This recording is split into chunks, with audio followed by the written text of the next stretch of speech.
Ladies and squirrels, we got a Terran versus Terran. We got Dufflet in the bottom right. I finally made it to Platinum.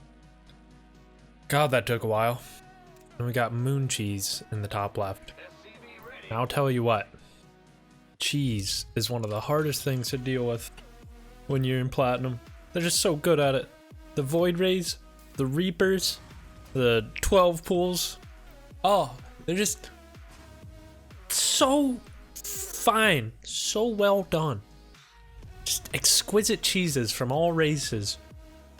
And even a Cannon Rush from a Platinum Leaguer can set you back for their follow-up. That's the thing too, they've got follow-ups. You know, you're used to a Cannon Rush, you throw it off away from you, you're good. No, their Cannon Rush is just the first part of their 4-point cheese. It goes from Cannon Rush to Void Ray Rush to next thing you know there's Tempest, and now there's a whole entire ground fleet. Immortals, Archons, Zealots, it's all timed. Bang, bang, bang, bang. They do it every time. They're masters of their craft, and you gotta respect it, but my god is it tough. Because, you know, you're just used to the casual dude who's just unenthusiastically throws down 10 cannons in your main, and you hit the tank up, and you're good. Anyways, into the real game. Here's another thing I'm starting to have fun with. When you get your starport down, rather than immediately building a reactor or a Viking for defense, you can build a Liberator, and then just a Cyclone to cover your bases. This denies the enemy all mining on his main right now, aside from this one SCV and gas that didn't get the memo. And he's just sitting there. It's a long amount of time that he's not doing anything. Meanwhile, on the other side of the map, Moon Cheese has a drop coming. As you can see there, that Cyclone helps mitigate the consequences of the drop. Not too well, actually. This is a very good timing from the enemy Terran. It's a beautiful pair-dropper split that he drops down from his medevacs, but since I'm going mech, I have tanks. I take a lot of big hits from my workers from the tank, but friendly fire is sometimes necessary to scare off the enemy. So, thankfully, this is the Liberator that was across the map, but although he denies my mining and gets a few worker kills, I'm able to scare him off, and he just now puts his workers back on his main, so it's kind of even. If we look at units lost, there it is. I did lose 8 more SCVs than him, so he's got a good worker lead on me. But I've got a third building. Oh, here we go. And so his drop is coming in. I move out my third just about the same time he moves out his third. We'll see what happens. He jukes the turret. Love to see it. But then he runs into 3 of my Vikings. Accidentally picks some Marines back up into his medevac. But he does get all the troops down. He's keeping me from playing with my third. I send out the counter-strike force. A tank sieges on the low ground. A similar force to his for the most part, but I have air control and air vision with my orbital, so he has to back off because I can outrange him. Meaning I can just simply get back to placing down my third. It doesn't look like much having 16 out of 8 SCVs on your main, but it's all the difference. It's all the difference. It's just those little habits that are just, it's like this term in ecology called your, what is it? It's like your parasitic load. You've just got a whole bunch of parasites, a bunch of ticks and leeches and stuff eating at you, and fleas. And it makes it overall where you're not as good at surviving life. That's what oversaturated bases are in StarCraft. It's your parasitic load. There's a lot of workers there that look like they're doing work for you, but really, they're just leeching off of your time. You're not getting all the minerals you should be getting.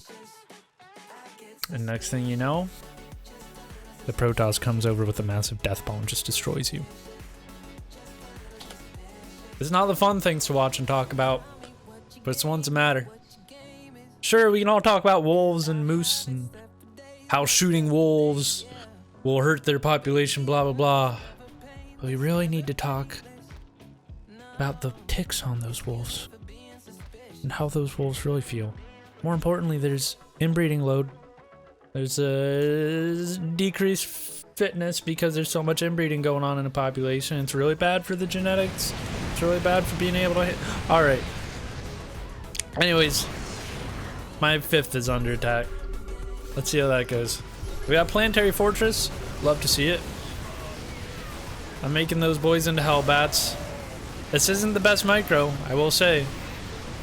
I lose the base. But that's the beauty of macro.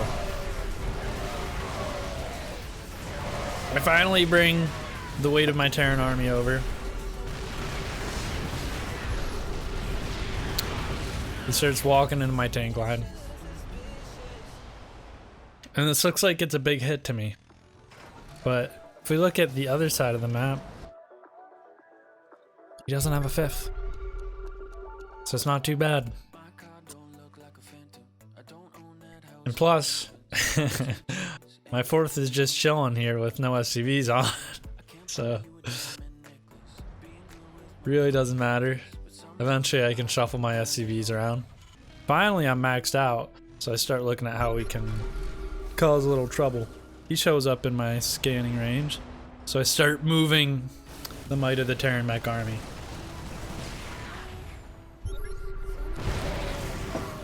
This is such a simple composition. It means I have a great excess of minerals because I don't have Hellbats to spend it on, but man, it's so fun just to have a million tanks, am I right? The air battle begins and ends within the blink of an eye, and now I have air control. The Thors and the Marines are an issue, but since I have so many Vikings, I can afford to lose them for the sake of vision. Unfortunately, my attention span isn't good enough, so I pull them behind the tanks when I should really move them a bit forward. I push up my tank line a little, and I try to get vision on his tanks. It's a great standoff right here. I'm really worried about this planetary, but he doesn't really seem to notice it exists. Finally, I think the Terran recognizes that there's a base chilling down there and starts posturing to attack it.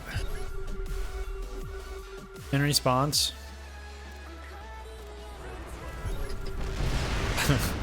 I finally realize I should probably do something about that. A little too late. But I've got such a big bank that it doesn't matter too much. Finally, I start pumping Hellbats on the field. It's just a great buffer unit. You let their tanks shoot at the Hellbats while your tanks are sieging up. As shown here. They're also tremendous for killing the enemy's bio. Hellbats push up a little too far, but I don't really mind. And here's where I start having the real fun. I see that he's routing, so I move some tanks in a spot to kill him on his way. I didn't need to siege these tanks in the bottom, but of course I do. I continue to assert air control over him. Now I have my tanks split into 2 forces and start pushing them up.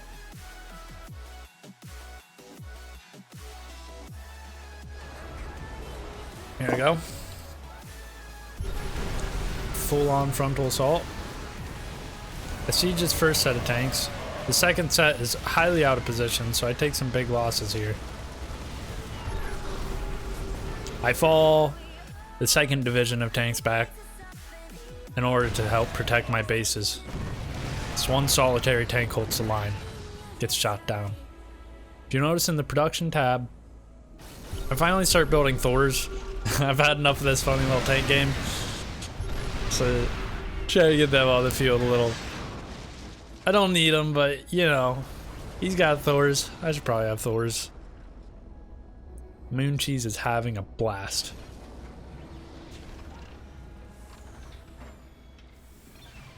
After our initial scuffles, we fall back to our allotted sides of the map.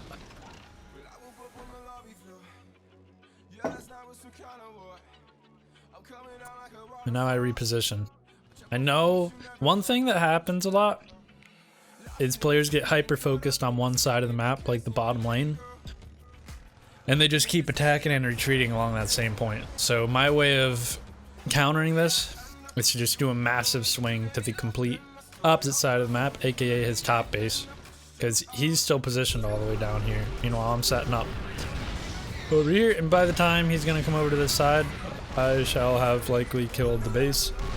Or at least killed a lot of the SCVs that were repairing it.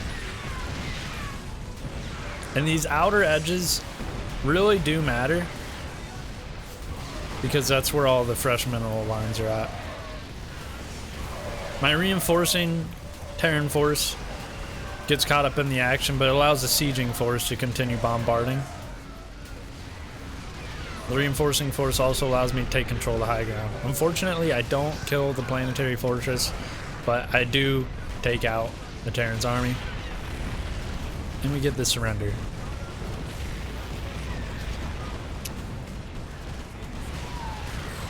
That's the beauty of macroing.